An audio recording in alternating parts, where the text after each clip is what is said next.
2 minutes, right. Good. Hello everybody and welcome to the first TBoD podcast of 2015. Whoop, exactly. I got excited. I'll tell you what I am going to do. I'm going to cover up that screen because I've realised we're all looking at each other in the camera, or ourselves. Yeah. As vain as we are, it's probably better that we cover that up. So, there we go. Right. We're still there, like the internet's still looking at us. No, that's very true. So hello internet, and yes, as I say, welcome to the first one of 2015. We've had an extended Christmas break, but we're back, and we're back with a very special podcast for you today. And just to fill you in, every podcast you hear from us, they may not be as regular as they were last year, but they all are going to be a lot more special, a lot more varied. So yeah, stay tuned for that, or don't. If you don't like the new style, then I guess you stop listening. Whatever you want to do. You can fuck off, yeah. No, he doesn't mean it. We love you. Even if you hate us, we love you. Well, I wouldn't go that far, but still, we respect your opinions nonetheless. I am the Quim Ninja, and today I'm being joined by my humble cohorts, Crimbot, which, you know, we're on an audio podcast as well. Oh, yeah.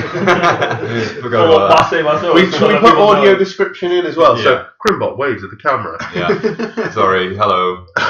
And Eremenko's here too. It's good to be back, everybody. Indeed, in the words of Gary Glitter. And we're joined by a very special guest. This is Reclaw, making his fourth? Several. Yeah, his seventh appearance on the podcast. So today, we're going to be talking about Oculus Rift and the state of VR and the future it may or may not hold as a gaming platform. The reason we are talking about this is because we've just spent a few hours playing on an Oculus Rift, the Dev Kit 2, and you just winked at the camera. I saw that. He does it all the fucking time. Cheeky. We are going to live stream every single podcast and everything we do from now on, so expect a lot more winks from there. I'll be doing my best. I just remembered where it was. I was like looking on top of the TV. Never mind. Carry on. So anyway, yes. We are a bit rusty, as you can probably tell. But that's okay. As I say, we're going to be talking about VR today because we've spent a few hours playing on an Oculus Rift and having an absolute ball, I might add. We've played on a few different games, so I thought to break this down to begin with, we could just go around and we'll talk about each game we had to go on and your general feelings towards VR as well. I think we'll go with general impressions first. I'm going to open this one over to this is Reclaw first, as he is the guest. This is your first time having to go on an Oculus Rift, is that right? It's the first time I've been out of the house, so I'm really excited about both things. Special day out. It's great. There's a whole wide world out there. No, actually, genuinely impressed. First time putting it on was for Night at the Rockulus. Indeed. Which is a rhythm-based neck-only dance game? Is that what we're... I think that's any dance game is neck-only. Dancing is neck-only. So. Yeah, that is true. So I dance. Sure. Only ramrod straight. Yeah. The emo dance. That's the... Sure. Usually leaning against a wall. Shame you don't have the fringe anymore. Yeah, that's true, but yes, you're right. Night at the Rockulus was a rhythm kind of dance, as we say, neck only game dance / kind of sitting in the back seat of Car Simulator. It was it was odd. I understand why Guitar Hero you're on a stage. I understand. I get that. Why were you in the backseat of a car? So it's a play on that video with Jim Carrey and a few other people where they're in the car doing What Is Love. Have you not seen that? Like it was no, is that what it is? I thought it was more of a Wayne's World type reference. No. So it's, I can't remember who it is. It's Jim Carrey and two other guys, and they're in a car and they're just kind of like going along, and then this song comes on and they're all like nodding their head and shaking their head and stuff. It's not from Dumber and Dumber, no? It's not from Dumber and Dumber, no. Okay. Well, I've obviously missed a massive gag that but still, a reference to. That means you got in fresh. Enjoyed it. Again, it's fun, but it's as much fun as you can have moving your head rhythmically. Quite a bit of fun. That's it why was a lot of plays, fun, yeah. don't get me wrong. Because there are certain other things that when you move your head rhythmically, some other people have fun. You might not enjoy it as much, depending on your sexual persuasion. We're now watching it. Yeah, that's it. So we would put the video in the bottom of the cast right now, but we haven't got the we have the technology. We just don't have the capability. Why don't we just hold? So, why don't we just hold your phone up to the? Yeah, okay, I'll do that. Yeah, fine, yeah. Cool. He's totally doing that now for all of you audio listeners. Yeah, I'll put the sound on as well. Yeah, okay. Where are we? There it is. And then everyone sing along. Put the video on so that I can quickly see. Sure. Yes. Carry on. Glorious face. There we go. Down a bit, left a bit. Okay, so they probably can't hear this on the cast, but essentially, it's "What Is Love? Baby Don't Hurt Me, Baby Don't Hurt Me No More," which is the full title of the song. Wow. Believe it or not. Oh, you have fun and you learn on this show. Right, mate. Baby, don't hurt me. Don't hurt me no more. Is anyone even watching this? I know someone will be listening. But regardless. Yeah. Watching. So you want to go on that? We've all had a play on it. I think we might have one watcher. Okay, good. It's probably us. Yeah. And if that one watcher is who I think it is, hi. Wow, that's a quick Move on, keep going. What? We've got a cast to do. Come on, let's do it. Right, okay. This is getting a bit kind of aggressive. Can we just rewind a second? Can I just say, if the person watching who I think it is, fuck off. I don't want you watching. Yeah. It's your brother. Yeah. From upstairs. If the people that I think are watching, I'd just like to say, I'm already talking to you on Skype, so I've got nothing else to say after that. Yeah, no, a lot of fun. I don't think a full demonstration of what the Oculus was invented to do is the honest answer. Because I don't think we're there yet. I think what the Oculus was invented to do is still quite a long way off. Oh yeah, definitely. But I mean, sorry, I'm blanking on what was the name of the game that we played in the aeroplane. That was Asunder, which I'm sure we'll come on to in a bit. But we can move on to it now. We can all agree, Night of the Roculus, good bit of fun. Yeah. Albeit a kind of. It's a mini game more. Exactly, it's a limited snapshot, a very kind of tiny slice of what the Oculus. Oculus Introduction to the movement and the feeling of it, looking around and seeing the out the windows and standing up and putting your head out the sunroof, maybe accidentally. Good introduction to how to use the Oculus. But yeah, not exactly what I was hoping for when I heard that we were getting our hands on the Oculus. Which we'll come on to the more involved things in a little bit. You also had never played an Oculus before either, had you, Primbot? I had not. You got to have the first go when we loaded up Introduction to Oculus. Yeah. So that was the demo is built to give you an idea of what can be done in this early stages of virtual reality. And it kind of gave you a guided tour through it. We captured your impressions after you took the headset off. Do you want to kind of relay what you thought of the demo and what you thought of the technology when you were first exposed to it? Yeah, I think firstly, what I wanted to say was that I really liked the style in which it was done. It was kind of like an 80s instructional video or like a 90s instructional video. I really liked that. It was very kind of quirky, but it absolutely blew me away. I was expecting it to be cool, but I didn't expect it to be anywhere near as cool as it was, or as immersive or as impressive. For some reason, I was surprised that when I turned around, I could see things behind me, and then you guys made me scream like a girl. So thank you for that. Well, we didn't. The guy who made the Welcome to Oculus demo did. That's true, but you could have told me about it. Well, it kind of ruins the effect, doesn't it? It's funny that you say that because it's like being sat in a movie, and the director watching The Sixth Sense, and for the first time, someone going, "He's really dead." Whoa! Spoiler alert! Jesus. No, we don't do spoiler alerts on this show in 2015. Spoil shit for people. Is that it? That's one of our new 3 cornerstones of the things we do on TBoD in 2015. One is spoil shit. 2 and 3 will remain a mystery because we don't want to spoil it. You'll see eventually. Jon Snow dies. Yeah. We put before you guys got here, we put Bad Mother Liquor on the This Is Oculus demo, and he was sitting through it. And that bit came on, that scene, and he was like looking around, and the torch was on, and all those bits, and I was just like, Slender.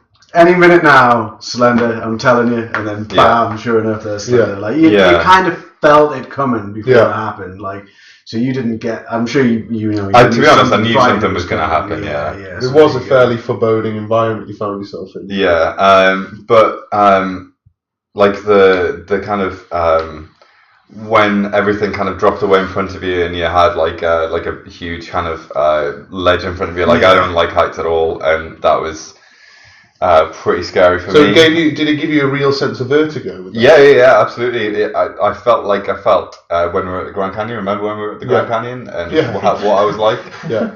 Remember that? So you did not only want to go near the edge, you didn't want anyone else to go near. Yeah, you just like get away from the edge. It's like what? I'm like 8 foot away. It's fine. But it's the same as when we went up to the Robin Hood tree and I could get that picture of you like hanging off the edge. Yeah.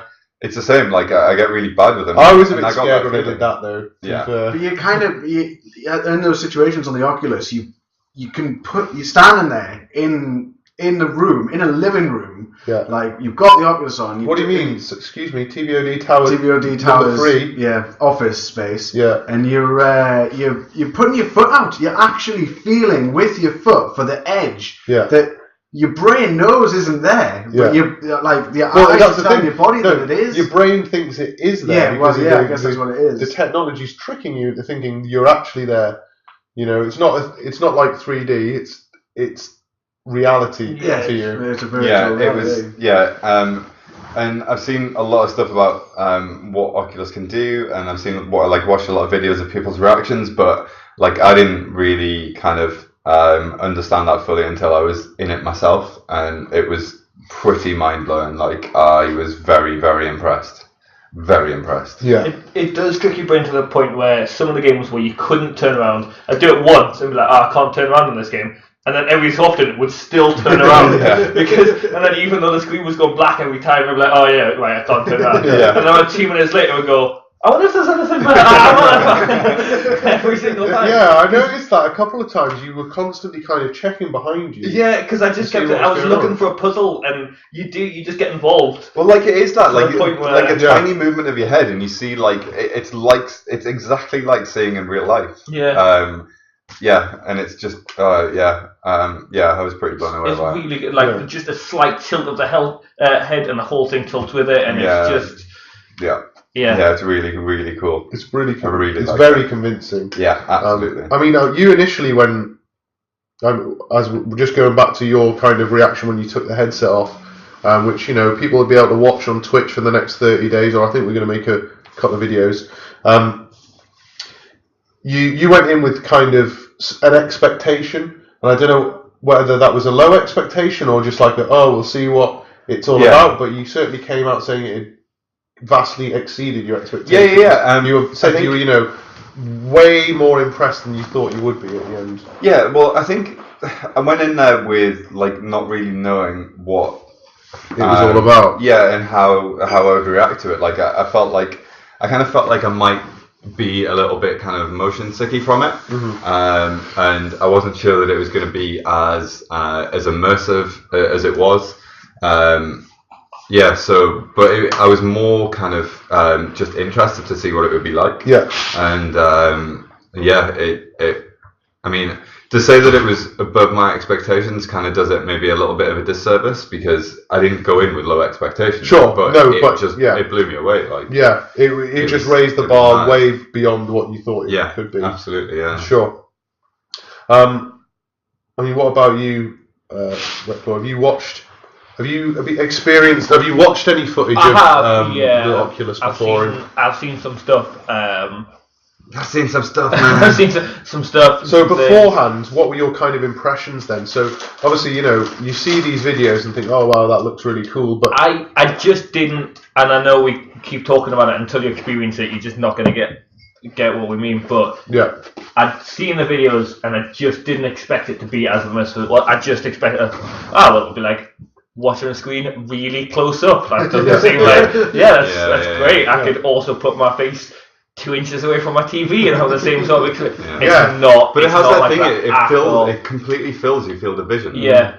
There's no like black spaces around. There's no kind of light creeping in there. Yeah. Like everything that you see is like everything. At one point, been playing a game for a little while, possibly too long, and I removed the Oculus, and it's like I said to you guys at the time, I'd like forgotten the layout of this room. It's like getting transported because you do like I lived here for a while.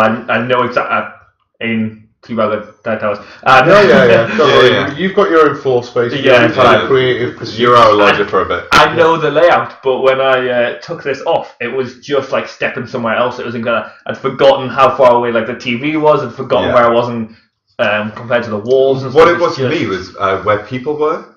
Yeah. So like there was a point when you were playing. And you were sat on the arm of the chair, and you were like, you turned round, and you were this far away from his face, just shouting in his face. Brilliant. You kept turning when you were playing, turning to talk to the guy reading the newspaper, and you're looking directly at me. And I was like, I'm not sure. Does he want me to respond? Is this thing mapping me? There was when you were playing the Asunder demo, which we'll go into a bit more depth. There was that moment where we were all kind of trying to keep a bit of banter on the live stream, etc. Yeah. But you were talking to the guy in the game, and you were looking like right here, right at him, and we were just like. We were just like, we all feel a bit awkward. I felt awkward when you were this far away from his face. I didn't even know that. I know. Yeah, I almost let in. I went for it. It's like the personal space game all over again. Yeah, you should have totally kissed me. That'd be hot. I almost stuck my finger in your mouth at one point. You were like, you had your head tipped back and your mouth open, looking at something. I was hovering, and I was like, nah, I can't do it. Amazing. He took his dick in instead. I didn't notice. You become completely unaware of your surroundings when you have it on, and not just visually. Like, even if you're not wearing a headset, it's really hard to focus on what's happening in your face and what's happening in your ears. Yeah. Like, because your eyes are telling you that these people aren't in the room with you, and you can hear voices, but you sort of start trying to block them out almost. Yeah. And it becomes like this really weird. It's almost like your phantoms. That like you're just hearing weird voices in your head, kind of thing. But I didn't feel that. Well, I personally, it was just like I knew you guys were talking, but I wasn't registering anything that you were saying. I would agree with that. Playing the Espo, which again we'll move on to kind of coatsink games in a bit, but. I heard you guys talking. I picked the odd thing up, but a lot of the time I was too engrossed. I didn't know when you were playing Asunder, which we'll move on to now. You were responding to us for a little bit, and then there was a point where you switched off, and literally we were talking directly at you, and you were just gone. Well, it was totally gone. Yeah, it was a mixture of. It was difficult to. Yeah, it was like splitting your focus. So I think once the game started to, when I was like first just kind of looking around and being like, all right, this is cool, I could listen to what you're doing. Then once I started to concentrate on the game, it just like blocked everything else out. Yeah. Plus I'm a real bastard, so sometimes you are. You are. That's fine. We accept that with you, that fatal flaw in your personality. And it's my only flaw. Perfect. Yeah.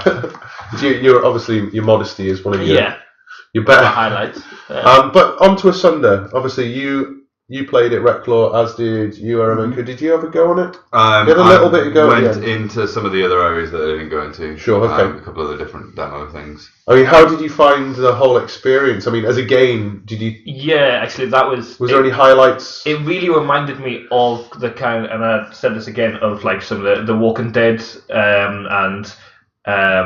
The Wolf Among Us kind of thing. Yeah. Just in that, well, maybe it was just the art style for one, very reminiscent, but also just that kind of experimenting with what you're doing, going around, but actually being in it as going to overuse this word, was so immersive. yeah, we are going to use that word a lot. Yeah, I think that's the name of the cast, isn't it? Yeah. Really. I think somebody should bring a thesaurus or something because. But yeah, it was just, as you said, I just switched off to everything else, and that was the game where I just kept turning around because I was trying to figure out a puzzle and I couldn't do it. And I knew there was nothing behind me, and every time I turned around, it would go black. But I still kept doing it because I just kept forgetting because I was like, well, I should be able to turn around. This is just, I can turn around. This is a thing I can do. It messes with your brain. But really, really enjoyed it. The game itself, very good. Again, something does pop out at you at one point, and I knew it was coming because you'd seen it from a distance. And then the guy said, look out the window. And I was like, I know I'm going to turn around here and the thing's going to be right up against the window. I know it is. I turned my head and shook my pants. It's just because it is, when you turn your head, it's not something on a screen. It's something that's 2 inches away from your face. Right there. As far as you are concerned, that, I think it was a gremlin, I'm guessing was the callback, it was 2 inches away from That's my face. how I felt when Slenderman came on. Like I knew that there was something going on, but it was so real. I actually turned away and crouched, kind of got down. It was really scary. I do think that could be survival horror could be where Oculus just takes it to a whole. It could cause people to have a lot of heart attacks. yeah, it could just take it to another level. If you kind of think that with the what was the playable demo? Playable teaser. PT. Yeah, the PT. That if you did that to an Oculus, you would die. You wouldn't make out the other side. We were going to try and play some survival horror. We were going to try and get Alien Isolation on the run, but it didn't happen. We're probably going to do a part 2 of this at some stage, which we will get some more advanced stuff on the go like that. I know Lead Trousers, one of our listeners, was asking for that, so we'll try and hook it up for next time. You make a good point about the survival horror because, I mean, you're a fan of survival horror, I don't know. Yeah. The whole point of those kind of games is to get swept up in it and really kind of get immersed in the game. I would say probably more so than pretty much any other genre going. Yeah. You know, when you're playing something like a RPG or whatever, you're playing that role, whereas in a first-person survival horror game, you're certainly more that is you, and all the powers that power fantasy's been taken away. So suddenly you're very vulnerable, and it can affect you more because you put yourself in that position. Sure. So bringing that screen this close to your face and giving you 1-to-1 ratio when you're kind of darting around looking for the threat would work so ideally on an Oculus, I think, on a Rift. Could you imagine playing Silent Hill or something like that, and you've got 2 bullets left in your gun, and you can hear noises behind you? If you're on an Oculus, you are shitting your pants. That's it, because as far as you're concerned, they're on top of you, and with the combination of the headphones and stuff as well, they are on top of you. It's not, you don't have a wall in between you and the danger. Yeah, I think having the headphone, the proper headset here was a masterstroke as well, because that really kind of enhanced everything because it completely isolated you from the room and from everybody in the room, and that's one of the things that built it up so much for me, especially when I was going through the demo thing. So I think that was a really good idea, and I think it's that's how you should play, really. Yeah, definitely. Just going back to Asunder briefly. I noticed there's a few scenes on there. So I think that aeroplane one that we played was the first of maybe 4 scenes on that game, and I think that is something that I'd really like to get my teeth into and spend more time with. Obviously, we were short on time today, and there was other people in the room wanting to play the game and stuff. But that didn't bother me. That's that. You guys. It's just a really intelligent use of the device, because it's hard to do certain things, and I mean we'll get on to talking about the nausea and stuff that movement in the games can cause, but that particular demo didn't have that problem because you were in a static position and you interacted with objects that were sort of all within arm's reach. You didn't have to move around so much, and I think the Oculus really lends itself to that style of game, so it's kind of like a Monkey Island type thing, and like the demo that you played, where you were being moved through while sitting in a chair, sort of thing. That sort of movement isn't jarring for you because you're used to that sort of forward motion, sitting in a car, being on a roller coaster, being on a train or whatever. You know that feels okay to you. And it does feel, and I had a little look at that myself, welcome to Oculus, and it does feel like you are moving forward. Yeah, it does. Yeah, it absolutely does. So I don't know if you were on a chair that had wheels or something, somebody started to move you, that might really freak you out. But yeah, that sort of jarring nature of it wasn't there, and that really helped you to feel like you were in that situation, you know. And I don't know if you noticed this, but because the game used the mouse, so I had my hand on the arm of the chair on the mouse, and when I looked down, you could see your character's hand on the arm of the chair in the plane, and it was like, whoa! But then you moved, and it moved, and that was kind of jarring when you moved to look at something, and his hand moved up, and your hand hadn't moved. You're like, what? Oh yeah, okay, phantom limb, it's fine. Don't worry about it. But yeah, I think the Sunday is a really cool idea. I love the gesture recognition of nodding to agree with the gentleman that you were chatting to in the next chair and stuff. And just the field of vision. Admittedly, there was quite a small area that you could look around in. As you were saying, you couldn't look behind you properly. You had to be very specific with your head movements to look at stuff. Like if you stood up, black screen straight off the bat. But yeah, it's generally, I think though demo. The ones that we played, I think there was only that Ascender which had that. Yeah, I think everything else was pretty free reign. Yeah, except when you stood up in Nice and went through the roof of the car. Yeah, you can still stand up though. Yeah, you can still, it still worked. But yeah, I mean, for those of you who didn't watch it, it's very much. It's just a puzzle game, essentially, with kind of you were sitting in a plane seat for the one that we played. Certain situations around you, there was like certain triggers on the roof, and you just had to progress the game forward. So for a lot of it, you were just kind of sitting figuring it out, but it was still every little thing that you did was magic. Yeah, every little thing you did was magic. Yeah, indeed. Yeah, one thing about that game that I particularly liked is the fact that kicking that guy's chair made him want to shoot you. Apparently just a gun comes over and tries to shoot you. I like how you took a few bullets. You matrixed it. You dodged like 4 or 5 bullets. He's not watching. He was just popping over the top of the seat. I was ducking out of the way. Yeah. It genuinely worked.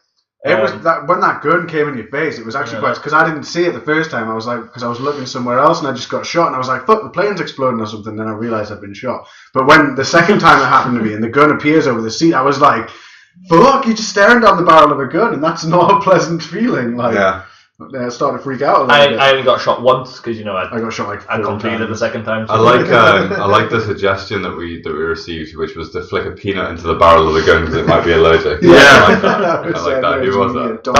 That was from Murders Media. Yeah, that was good. Yeah, that was quite amusing. Yeah, I mean, I didn't have a go on that game myself, but I think from watching it at least, I found the art style I know you were saying that it was quite highly stylized. I found it very Bioshock-esque. Yeah, at least its color palette and even its setting. In fact, it just had that kind of noir-esque kind of feel to it. Which Funny you should say noir because it reminded me of LA Noire. Mm-hmm. Oh right, there you go. Yeah, I thought it just looked lovely as well. You know? It did look really nice. Yeah, it did. It's what I say. Most of these, the Sunday you actually have to pay for. It's about £10. Yeah. But our buddy Sean, he owned it. So he just downloaded it. We just downloaded it. Owned that shit. So most of these things that we've actually played today are free Oculus demos that are just made by people in the community. You know, people who have these dev kits and want to make these things and put them out there for people to experience Oculus and to do the things that people want you to be able to do with them. Yeah. Yeah. And obviously the kit itself costs, but I mean, I don't know how much is Oculus. About £300. Yeah, thereabouts. Yeah. So for the dev kit, it's £300. But I mean, that's still. So that's the dev kit, though. So yeah. I suppose we'll move on to that. But like cheaper than the Xbox One. And yeah. Well, exactly. Although you need the PC to go with it. Yeah, but. Yeah. what else did we play then? So we played Asunder. We then played. Did we go on the Coatsink games after that? What else did we play? So we played So we did Welcome to Oculus. We did Rockulus. We did Asunder. We then played. We did the one with the Rubik's Cube. Esper. That was Esper. Yeah. Okay. So we went on to Coatsink stuff. Yeah. So yeah, Sean, who was kind enough to let us use his Rift, he works for a game developer called Coatsink. Indeed, yes, repping the T over here. Who are a local games developer. Lots of talent there. You got to go to a game jam with them recently. I did, yeah. We'll talk about in a little bit because it involved a game we played. But the first game we loaded up is a game called Esper, built from the ground up initially for Gear VR, so for the Samsung virtual reality headset. And I got to play through the whole thing, the first chapter at least. I have to say I was distinctly impressed with that game.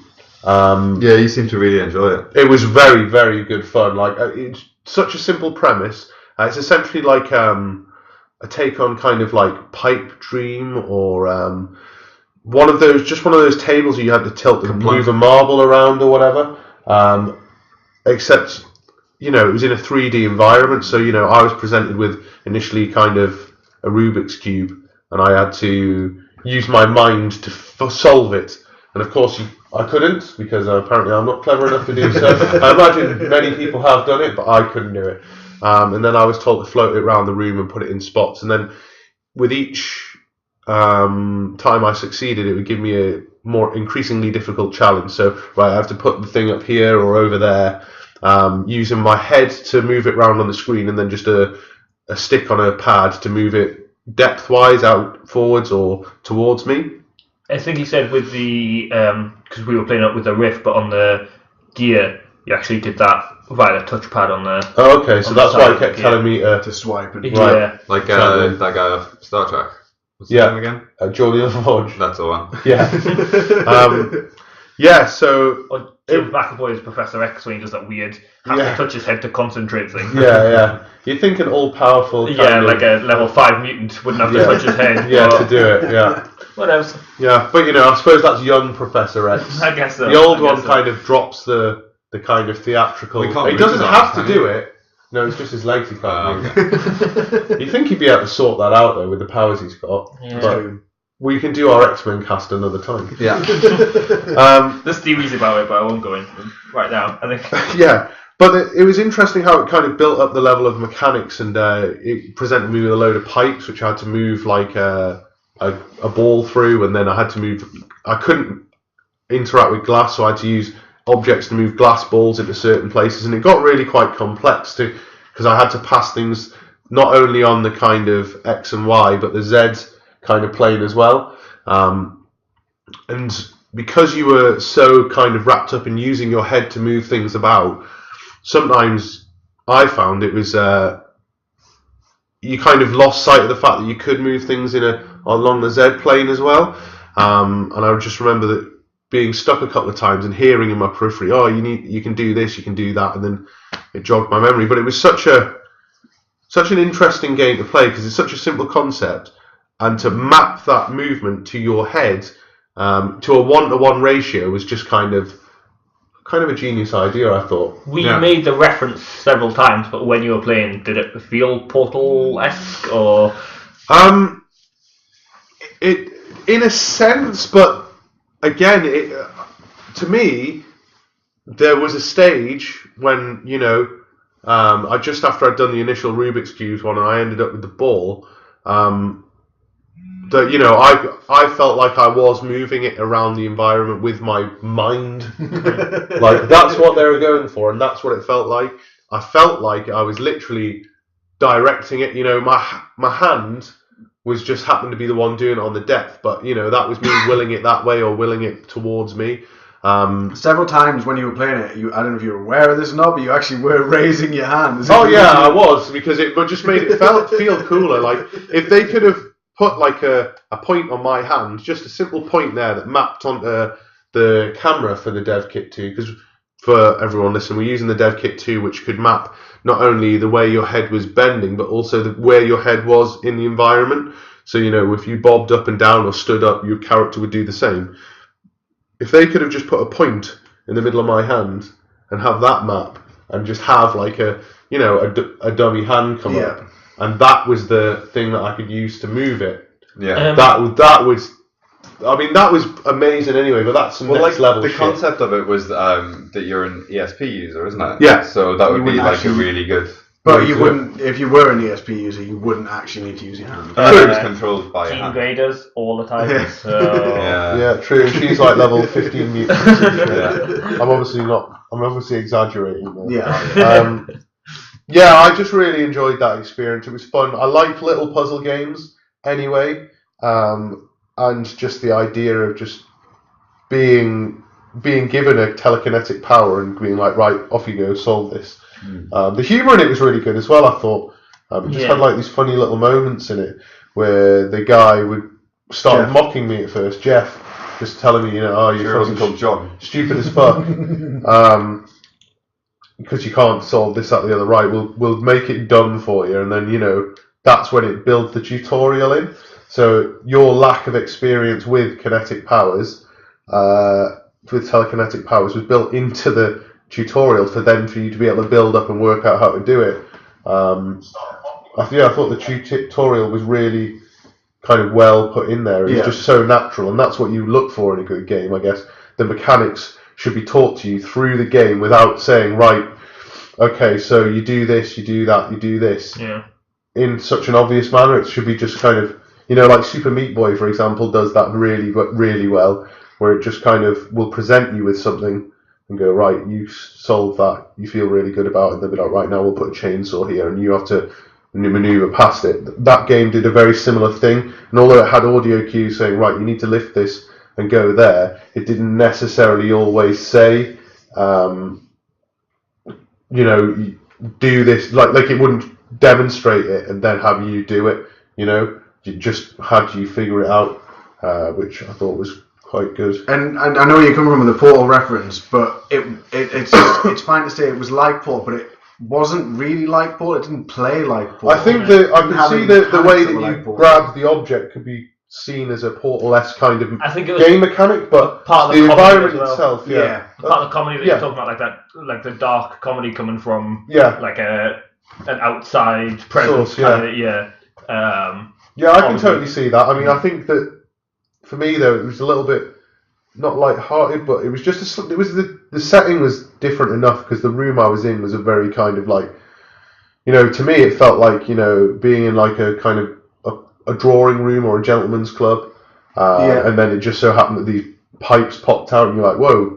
And the way that they did that was really slick. Yeah, and it's that was a really impressive really feat that game actually runs on a Samsung Galaxy phone. Yeah. And in the fact that in the VR, when you're in the Rift, they pop out and they're swinging past your face like that, well, and we just could almost connecting couldn't see together that. and just being like there was a time when it was one of the more complex ones where literally these pipes popped out from fucking everywhere, right? And we're just like, boom, boom, boom. And I actually remember going, whoa, Reeling back. I saw you do it. And then there was another time that the ball popped up in front of me like that, and I was like, whoa, because it feels like it's coming at you. How did the depth perception work in that game? Because that was one on the screen.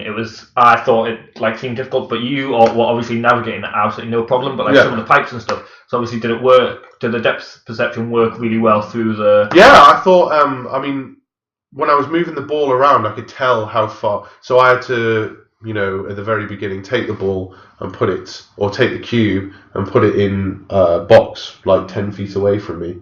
I could easily judge how far that was, so I could just go, right, okay, that's above it, easy, down, next, easy, down. Mm-hmm. When it came to the pipes, the difficulty I was having there was just from the kind of Was it the transparency. Angle you were looking at it Well, from?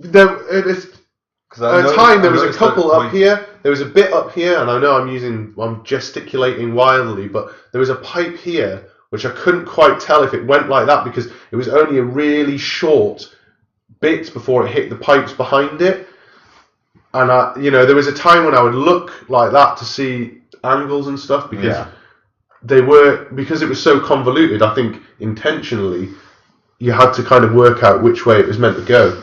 But I mean, that's one good thing about the Rift again. If you want to see it from a different angle, you can. Yeah. Like, you can look around and see it. Well, that was it. Like, Yeah, when like that wall lean. came up, like that third test, and he said, see if you can put it through the wall. I was like, well, you've probably noticed I leant across the chair. Yeah. And I was looking for a hole in the wall, and I was like, well, fuck it, I'll give it a go. And then he was like, oh, I can't believe you actually tried to do that. And then I had to bring it in really close and move it past the wall that hadn't appeared that far up. Yeah, it was a good game. I like that. Yeah. I liked it. I was quite impressed. I would like to play the rest of that game. Yeah, I think Sean was saying that's almost like a quarter of the game. Yeah, he said there's 5 chapters in Yeah. total, so yeah. I'd happily play more of that. It was good fun. Excellent. And so after that, we went on to... We went on to Vantage Point, didn't we? So this is another CodeSync creation. CodeSync / TBoD creation. Because the sound engineer on that game would be the one and only Eremenko. You attended a game jam recently with CodeSync. They had 48 hours to create a game. The game we played there, they've apparently made some tweaks since, but that code was the exact copy that you handed in at the end of the game. It was the base copy. So I really like the sound effects. I'm just putting it out there. yeah. It was a highlight for me. Yeah, just first impression sound effect, possibly best sound effects in the game ever. Yeah, I think you might get a game in BAFTA this year. For that. That would be incredible. But yeah, I will leave it to you to describe what the game was all about to anybody who missed the live stream, and then we'll get some impressions from us lot. Yeah, so the theme that we were given for the game jam was what do we do now? And we bandied about a lot of ideas on what to do about that, and somebody came out and started talking about the TV series that was here in the UK called Nightmare, and you guys immediately sort of spotted the similarities between this game and that TV show, game show, whatever you want to call it. Yeah. So the idea was that one person would have a map of the area and would be able to see, enemy patrols and see where keys and locations of interest were, and the other character who was inside the game would obviously see from a first-person perspective. So you'd have an infiltrator and a navigator, and the navigator's job was to make sure the infiltrator didn't get spotted, where the infiltrator has a few visual clues and things that he can pick up upon, which he can then pass on to the navigator so that they can sort of make a team effort in how to proceed. So hence the sort of what would we do now idea coming into it. So yeah, they spent the 48 hours sort of creating obviously all of the code and stuff, and it's an incredible effort by them to have made a game, especially a game with net coding. Yeah. Like net coding is a really, really difficult thing to do. And Yeah.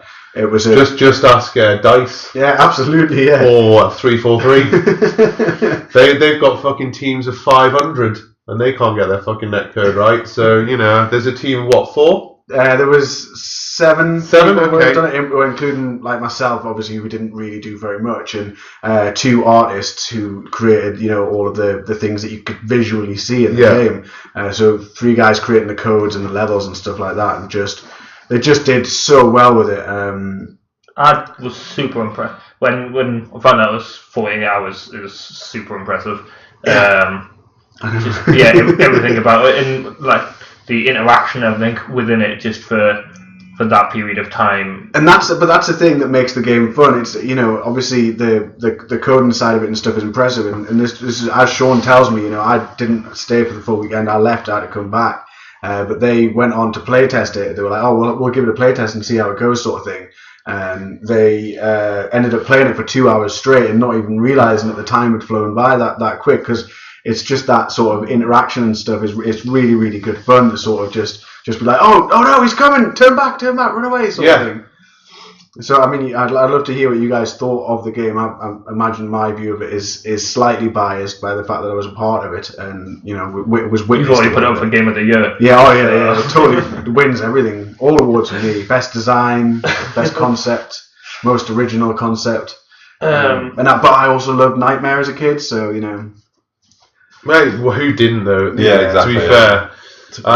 All right, so who wants to open this up? Red Claw? Yeah, we really enjoyed it. Again, we talk about a whole bunch, reminiscent of Space Team.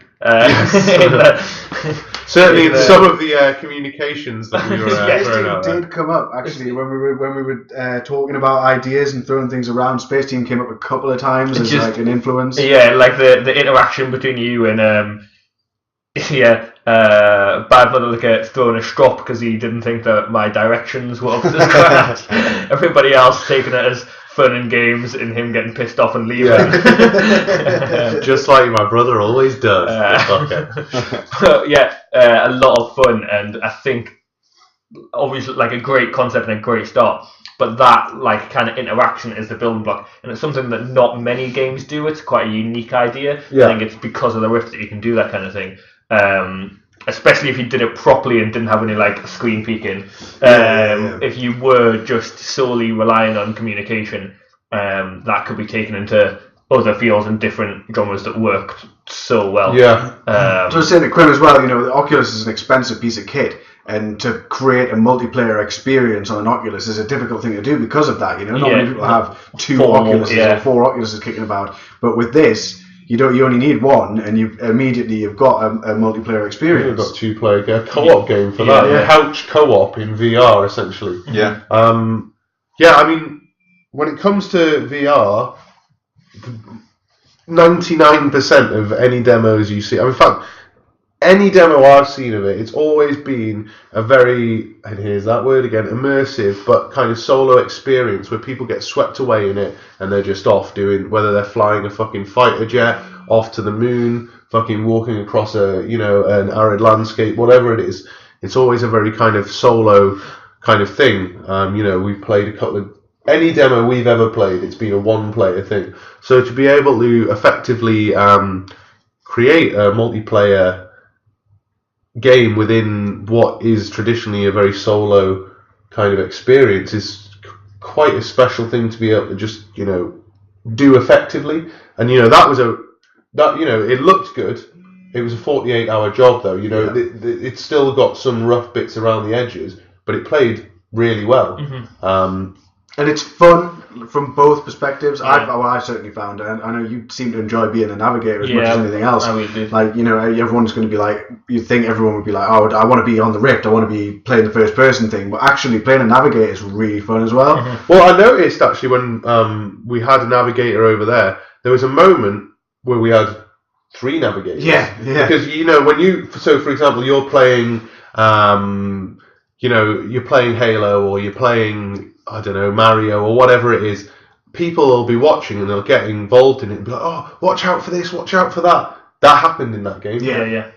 Which is, a great test of how engrossing and how fun a game can be if the people who are watching are happy to watch but are pitching in. Crimball, what did you think about... because you did have a go on Vantage Point, didn't you? What did you think about it? I liked it. I really liked the concept. I really liked the things that we've already talked about. So the interaction between people. I thought that was a really interesting element to it. Mm-hmm.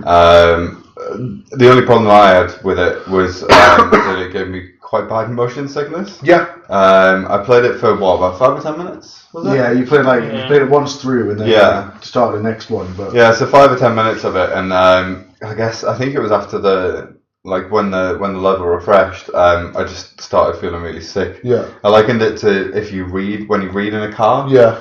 It was that kind of sickness, so I got very hot and started to feel sick, and that was the only problem that I had with it. But I didn't find that in any of the other things that I played. I think mostly it's because it's the only one that kind of simulated running, and I think that was the problem. That your head, your eyes, and your brain thought you were moving forward, and it wasn't so much like the other one, like when it was on.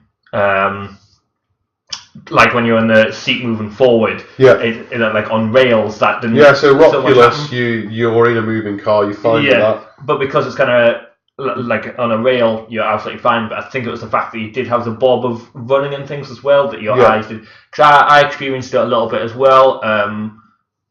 But I think that's something that limits the demo slightly. I think that could be fixed though. I think. Because, again, it was a 48-hour job, this. It was using the Dev Kit 1 capability, so it wasn't tracking your head in the way that the other demos were. I have seen, it's interesting you mentioned the head bob thing, because I felt that a little bit as well. When I've watched some people playing Oculus on in videos and stuff, they will actually bounce in their chair like that to counter that. So they'll bounce up and down. So when and they'll match it up with the running in a game. So it kind of counters it. I found, because obviously I was using a stick, that if I moved the stick and not my head, it was like, I don't know, it kind of made my mind kind of smear. I was just like, whoa. So if you did it really quickly or the opposite way, that's what motion sickness is. It's a disconnect between what your body feels and what your eyes see. And that's why a lot of people get seasick, is because you don't necessarily see where the waves are and how it's moving when your body can feel it. So that's what. But that did really help. Like, I started to do that, turn your head with it. Yeah, it does just limit it quite a bit. You guys could have told me that. You went first. So. I did, yeah. You should have told us.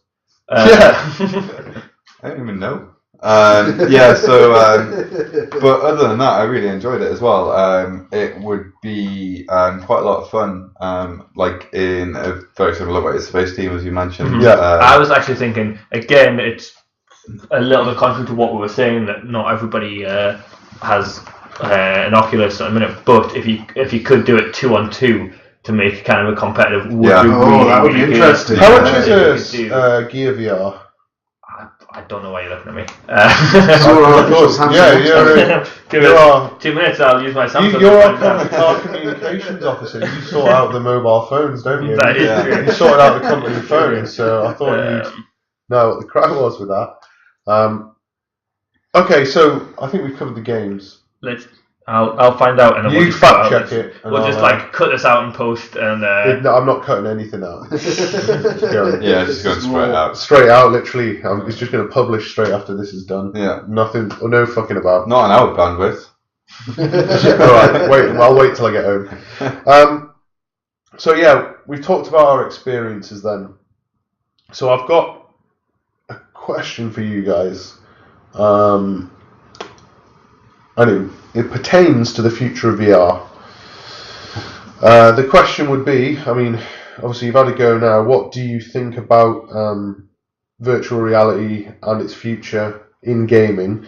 Do you think that it could be, that it could permeate the mainstream? Do you think it could go the way of of 3D and just, putter out? Or do you think somewhere in between, niche market?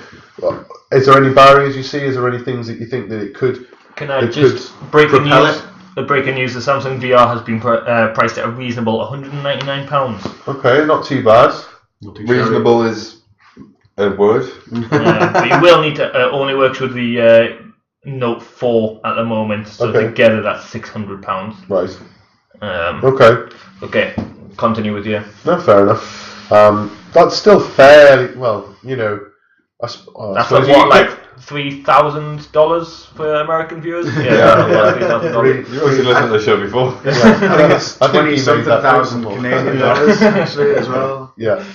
So anyway, future of VR, guys. Do you think that when this eventually does come out, I know we're seeing products come at the minute. Do you think that we'll see this hit the mainstream? Do you think it could become find a place in the living room? Or do you think it'll be more down a niche market where it'll just be kind of hardcore PC owners that will take advantage of it? Or do you think, it could just drop off a cliff like the Nintendo Wii? For me... Which did amazing, but then dropped off after a few years. No one plays on a Wii anymore. Before I played it, I would have thought that it was a bit more gimmicky. But now I've actually experienced it. I can see... a lot of possibilities for it. It's still early at the moment. We did talk about this a little bit earlier before we started streaming, but it's still very early, and there's still quite a long way to go in terms of development of a few different things. But I really can see a lot of potential, like a huge amount of potential for this kind of thing. Once you get the kind of body motion elements put in, so where you can use gestures and walk and things like that. For me, that's like the key to it. However, it's always going to be, I think, like a premium kind of peripheral. Like I don't see a point where it would become less than 100 quid. Okay. Yeah, definitely. Yeah, but I mean, like. Well, I don't know. I'd be surprised if So that happened. have a look at the Xbox 360 then. So that came out and was 300 quid, and then eventually now you can buy one for less than 100 quid. Manufacturing costs for these things always come down. You look at the Xbox One, came out at 400 quid. It's now 350 quid, 320 quid. No doubt by next Christmas it'll be 300. The time after that will be 200. I mean, the thing is, on VR, if that's releasing at £200, it's like the first generation of this stuff. In a couple years, you're right. And even if it did drop to £100, and you think, what, that's 2-3 Xbox games? I think for something like that, people will pay £100 for that. I actually wasn't here when you set this up because I'm a dick and just showed up when I was ready. That's fine. You would have been I pretty just much useless in. anyway. As I say, you provide the company phones and the badass hats. There is the badass hats. That's what You're I'm not going so good on the technical side. Nah. Neither are any of us. We had a game developer do it for us all. Yeah. So But it's fine. how? I didn't make How money for it though. Yeah, it's true. How long would it? Like how difficult was it to set up? Was it like the Kinect where you have to clear a space and like was that required? No, I think no. That's one of the things that does limit the Kinect, that not everybody has a 8 foot by 8 foot clear space in their living room. Do you know what I think that the major barrier was the cable. Yeah, it was short, wasn't it? Yeah. Really There was only a minimal amount of calibration involved. Yeah, it was a little bit faffy to get the computer to recognise the separate displays and stuff like that, and it took Sean a little bit of time to figure that out. But the setup time is minimal, as it is with any peripheral really on a PC. It's a little bit more difficult. It's not plug and play necessarily. You're right. PC gaming in general, to get things set up in the optimal way, it does take some faff, and that's the same with anything, whether it be a new graphics card, this, that, or the other. Once you've got that tuned into your rig, then that's good to go. So that would be fine after that. Because that's the thing. I think that is one of the things that limits the Kinect. That every time that you want to play, if you want to do something, you're like, right, let's clear the big 8 foot space in the living room so everybody's got enough room to play the Kinect. Yeah. And the fact that it also doesn't recognise your voice. But it's a big stumbling block. as well. It's a bit of a problem. It does it like 30% of the time. I still think 30% is optimistic. I've spent many a night just in my room. Xbox play. And then just getting out of bed and grabbing the controller. But I'm quickly jumping out of the Xbox Kinect tangent. But yeah, if it doesn't require that kind of thing, I could see it catching on in a much bigger way. For the capabilities of it didn't require much setup time, and I think personally this time VR is here to stay. It's been taken. I mean, Oculus are definitely the biggest guys doing it at the minute. That it's the most developed. Like Zuckerberg, dough, When you got that Facebook money. Then Sony have seen the value in it. You've got Project Morpheus coming up. You've got Samsung seeing the value in it. These are big companies. The issue, I think. Well, I don't know if it is an issue or if it's not, but it's getting a bit diluted. Yeah, I can see that. I think I'm not sure whether or not that's an issue Because on the one hand, so a lot of companies are doing their own thing. Sure. But you can say the same with consoles. Yeah, I was going to say Sony, Microsoft, Nintendo. Do you know what I mean? If the companies are all doing the same things, that's all well and good. But developers are doing their own thing. So we've already seen today, Esper, a game that was developed to work with Samsung Galaxy VR, is now working pretty much straight on Oculus, just like that, And and if that kind of thing is you could say possible. The same about any multi-platform game as well. Yeah, well, absolutely. They hit they hit 2 platforms out of 3. But yeah, but Mario Kart. Yeah, that Mario Kart money. I totally get where you're coming from. I do appreciate where you're saying that it could be diluted, and sure, they tend to all be deviating off. I mean, but equally focusing on Oculus in particular, though, that's designed to work with a PC. A PC gets the majority of every game going. Yeah. If you were to just have, Oculus are working constantly on getting software where you can literally hit a button and it will make your game Oculus. So, they're getting to that stage now. You have 100 million Steam users alone, active Steam users. Well, you guys didn't see Steam VR. You weren't here, but we fired up Steam VR to have a look at it, the beta version. and it's Steam Bigger Picture, but on the Oculus. Oh, brilliant! And it's it's nothing special. It's just an operating system at the end of the day, and looking at windows and tiles and stuff and selecting them. But it's just another step in that direction, isn't it? You know, Valve have latched onto Oculus in a big way. You know, you've got capabilities with so many of their games. I think Portal 2 you can play with Oculus. Yeah. You know, Half-Life 2 you can play with Oculus. And you know, Valve are one of the arguably the biggest distributor of games out there at the moment. So if they can build something into Steam that allows you to just fire up a game and be playing it in Oculus, bring it into the Steam OS. Yeah. One barrier. I mean, I know we're all being very kind of optimistic on the whole about where the rest could go. Yeah. That has to be the title for the show. The immersive Ocumistic. Get that copyrighted, son. We're all Ocumists. Ocumists, yeah. One barrier I do see is the kind of the motion sickness that can be there. Yeah. You know, 10% of people just get the motion sickness straight away and can't use it. And a lot of us experienced it. You can get used to it, but at the same time, if a game doesn't get calibrated in the right way, or has these kind of little foibles, it can put you under, and that'll break the immersion because you just want to take the thing off and not play on it, you know? The one thing I see about it, if it was to hit the mainstream, that's the barrier. You want it to be comfortable enough that people will want to spend hours playing it. And I know some people can, but, you know, we were playing it for, 15, 20-minute stints there, and we were fine with it, and those experiences were great. Imagine sitting down once you bought yourself the next Elder Scrolls and first person and doing that for, your fucking 10-hour gaming sessions. I think that it could cause a lot more strain. I know that the only thing that, because Sean's quite used to using it, he was saying that the only thing he finds is he does get eye strain from it. That's understandable when something's so close to the face. Sure. Yeah. But, if you couple the fact that some of these games could cause that kind of motion sickness, they really need to kind of get over that. Yeah. In order to... Because I think the whole idea of presence, which is what they strive for in any kind of virtual reality, they talk about presence, and that's having it being 1-to-1 ratio, dropping all the lag down completely, so it's just as if you're in the game. They're really close to just totally cracking that.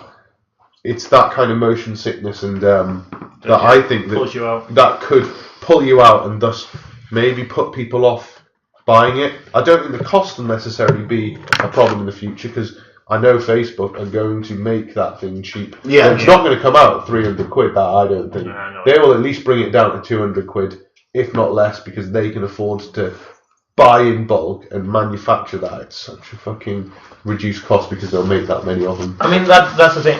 Is it really the future of gaming comes down to, would you sit down and play it like you do with your PS4, like you do your Xbox One? Yeah, I do my Xbox One.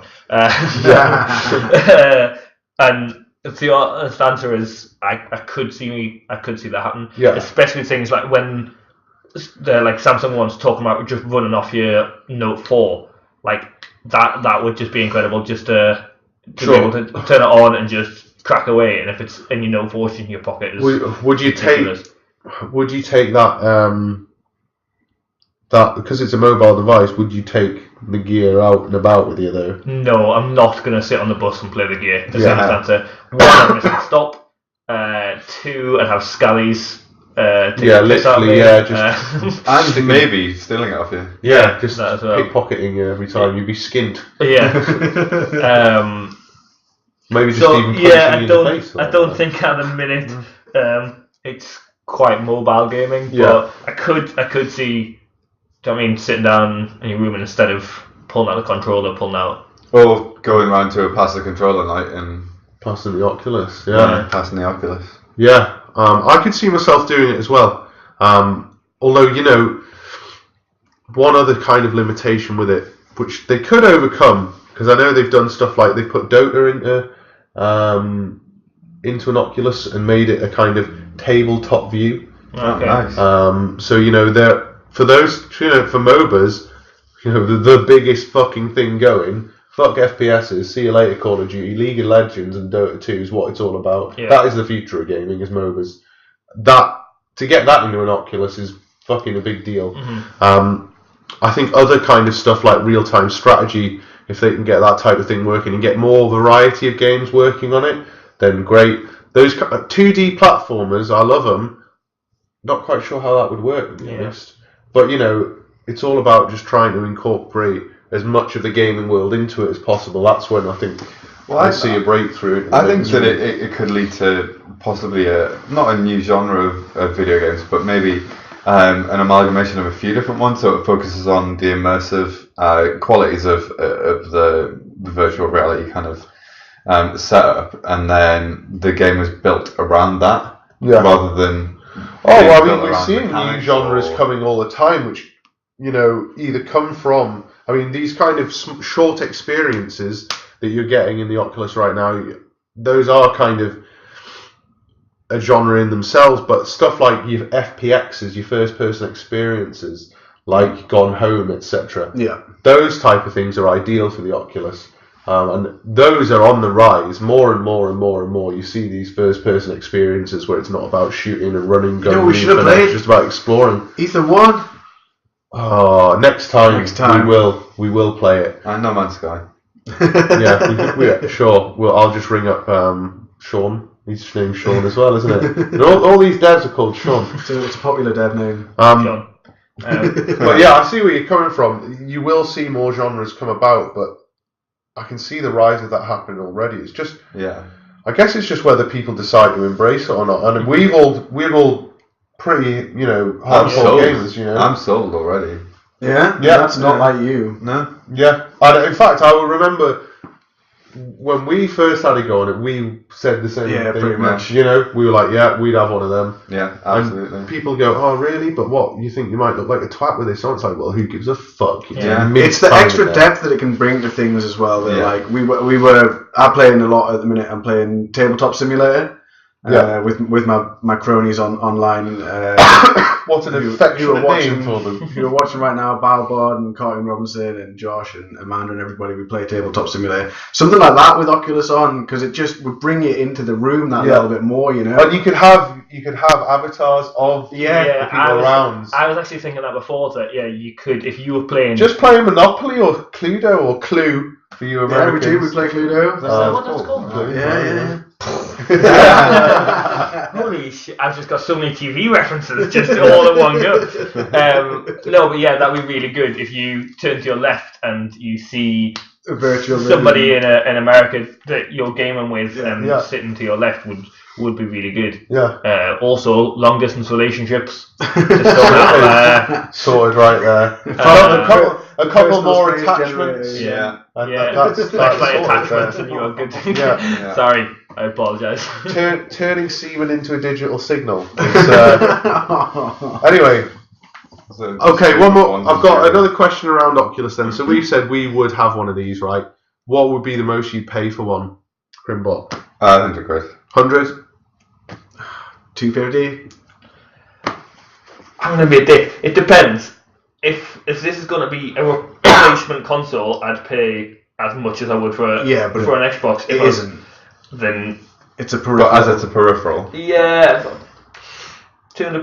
But look at what you pay for your TVs. People pay an extortionate amount of money for the best in television technology.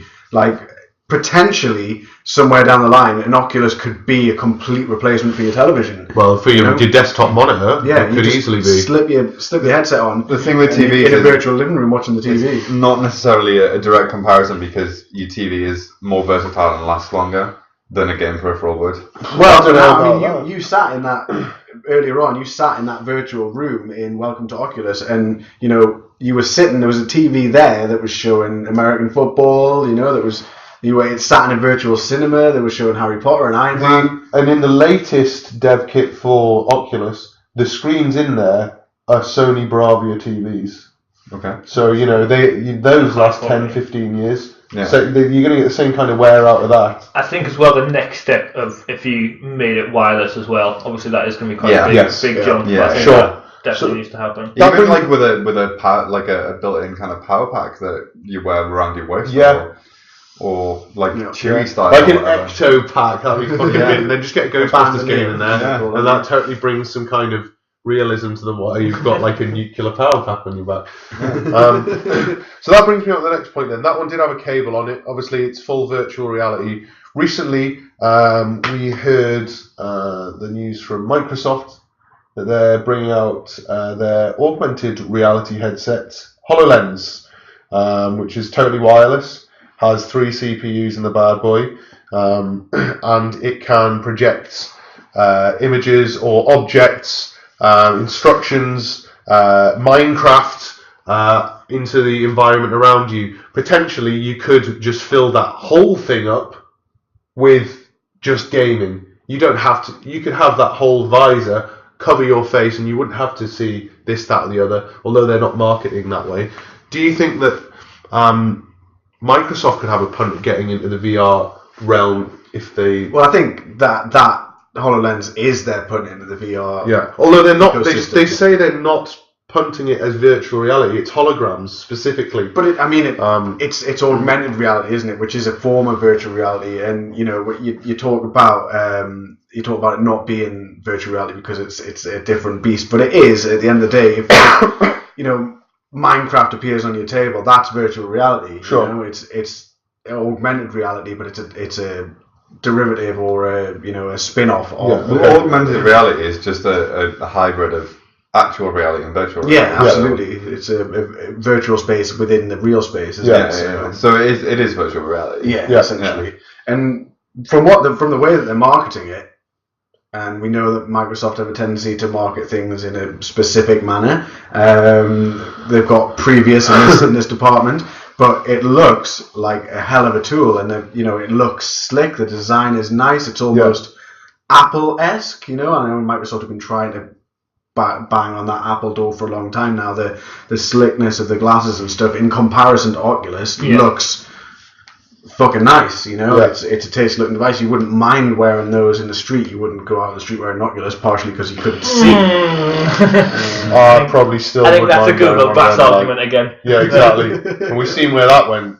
Fucking nowhere. I still want Google Glass. Apparently one. it's got a plan. Like they never designed it to roll out. This is a totally different subject. Yeah. But No, it's similar though. yeah, apparently Google Glass was never designed to roll out into consumer. They did what they wanted to. They kind of showed that it worked, and I think that is bullshit. down the line they may produce Totally another one bullshit. for consumer, but don't know. Of course they were aiming for consumer, but everyone kicked off about privacy, and they're like, right, fuck it, let's not spend any more money on it. Simple as. You wouldn't just go, right, yeah, let's do this. Oh, look how cool this is. £100 million on whatever. Yeah, exactly. Until they can build it into my glasses, I'm not going to wear it. Exactly. My glasses are big enough that you could build it in. So I just think of Garrus Vakarian from Mass Effect, and I want to be him. So that thing over his eye. I want a scouter from Dragon Ball Z. Me, just clip it on your ear, and a little screen appears on you in front of your eye. Yeah. Well, I want Tony Stark. I'm going Tony Stark. I'll go Geordie LaForge. Or the Targaryen thing from Star Wars. Yeah, also good.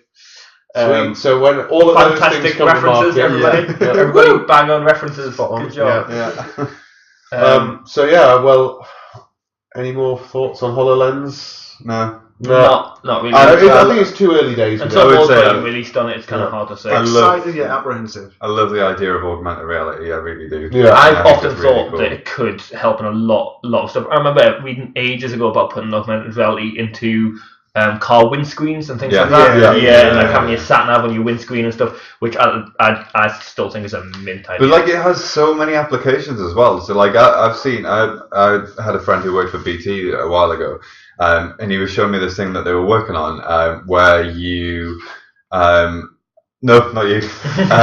Where you held up your phone to the back of your ear and it explained exactly what everything was. So they didn't have to put user guides. It cut down the customer service times. Well, that was the theory anyway. Okay. So like even weird little practical applications like that. Like it, like I can see it being really big if it gets kind of if it gets its hook into the main. They actually showed something like that in HoloLens, and this was a demo that the guy had actually used. So this is something that HoloLens does actually do. So he puts on the glasses, he goes into this room. It's a completely like blank room sort of thing, and there's a light switch and it's hanging off the wall.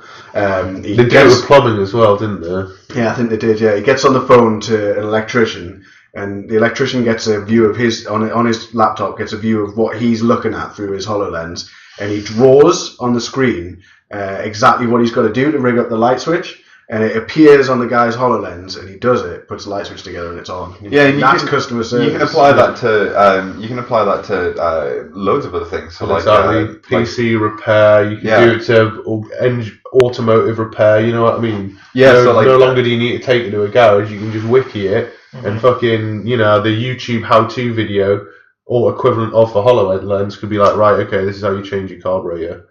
Yeah. My mate drives ROVs on the sea floor. If one of them breaks down, they have to fly an engineer out to go and fix it. You wouldn't need to do that with augmented reality, theoretically. So there's a lot of exciting capabilities.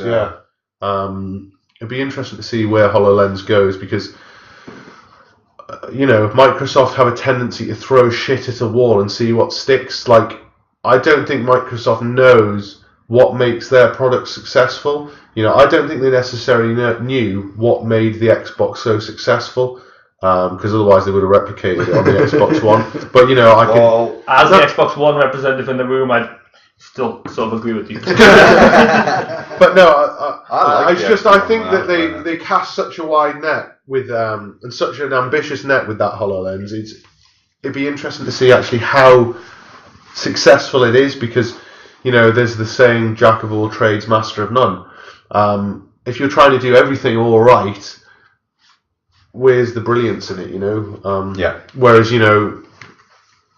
Oculus, bringing it back to that, it does gaming very fucking well, as we've seen today. Yeah, absolutely. And I know they're trying it in wider applications as well, but certainly in the space of gaming, I think we've got some very exciting times ahead. Can I just say the thing that I love about the Oculus, what I'm putting out there, and this is going to show how young I am, and people are going to take the mick out of me for how young I am. Yeah. But when the PlayStation first came out, I was young. I can't remember exactly how old, but young. You were actually young if you can't even remember his own age. Yeah. And my older brother was getting one, and when I heard about the PlayStation one, the Oculus is what I imagined. Like, that's what, when I heard about just the name PlayStation, that is what was in my head. And since that age of the PS1 coming out, you've been constantly disappointed with every single time. Just it coming out and being like, where the fuck? That's not a station. I'm not sitting in that, motherfucker. That's what a station is. You get inside it. That's what I've been waiting for. And then I walked in today and you finally got into the PlayStation 1. Life was PlayStation 1. Yeah. It had better graphics on the PlayStation 1, but it's that I loved it for that reason. Can you imagine what kids are going to be like when an Oculus is their first fucking console? Yeah, no. That might be. Well, that's it, exactly. Can you imagine what my band's going to be like? He's just going to have that. It's going to be brilliant. He's going to have that on all the time, and I can just play on my old school, play me retro games on my PS4. You'll be getting that's going to be minted. What are you playing on that for, Dad? Look at the graphics on that. That's fucking shit. You can get like dad simulations and just like put it on. There you go, son. Yeah. Oh, I feel so loved. Just shooting away. Press B for a hug. And with that, I think we'll call it a day. Yeah. I just want to say before we go, thanks so much to Sean for coming down. Yeah, thanks to why not? Full on applause. Yes. Yeah, thanks to CodeSync for the access to Esper, and thanks again to them for inviting me along for Vantage Point and going to the game jam and stuff. It was really a special experience for me. So, cheers, guys, and cheers to everybody who watched the stream as well. Yeah, thank you very much. All you other listeners out there, we will be doing more things like this, as I say. We don't know what the next podcast will be about or when it will be, but it will be another special. I don't think we're going to tomorrow. I'm calling it tomorrow. I've decided I won't be here. It's going to be Hello Kitty Island Adventure. Well, it's going to be a full-on playthrough of that. Yeah. Just the audio this time, though. Yeah. But yeah, thanks very much. I have been the Quim Ninja. I've been Quimbot. As always, Aramango. This is Reclaw. And we are out. And now we just stay awkwardly while I try to stop the stream.